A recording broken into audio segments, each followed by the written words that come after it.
आणि आता बघूया त्या तासातल्या महत्त्वाच्या headlines. Headlines brought to you by Chitale बंधू.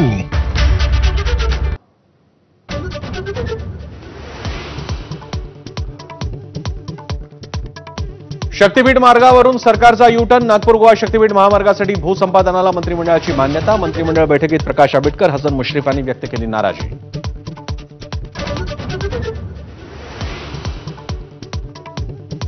मुख्यमंत्र्यांच्या नागपूर दक्षिण पश्चिम मतदारसंघात 5 महिन्यात 8% मतदार वाढले. राहुल गांधींचा आरोप. नितीन राऊत, जितेंद्र आव्हाड, असलम शेख यांच्या मतदारसंघांचा दाखला देत फडणवीसांचा पलटवार.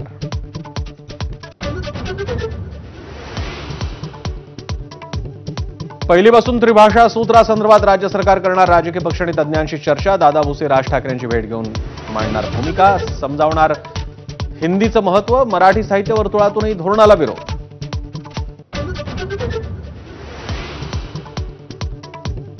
माळेगाव साखर कारखाना निवडणुकीत ब गटातून अजित पवार विजयी. सरकारमध्ये मोठ्या पदावर असलेल्या व्यक्तींनी सहकारात निवडणूक लढवू नये. शरद पवारांचा अजितदादांना टोला.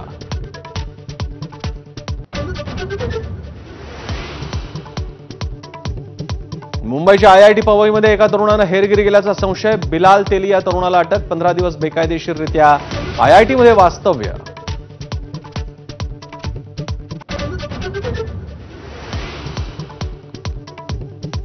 बारा दिवसांनी इस्रायलनंतर इराणकडून युद्धबंदीची घोषणा. युद्धबंदीनंतरही इस्रायलवर हल्ल्याचा आरोप. इस्रायलनं फेटाळला. शस्त्रसंधीची पालन करण्याची ट्रम्प यांची दोन्ही देशांना धमकी.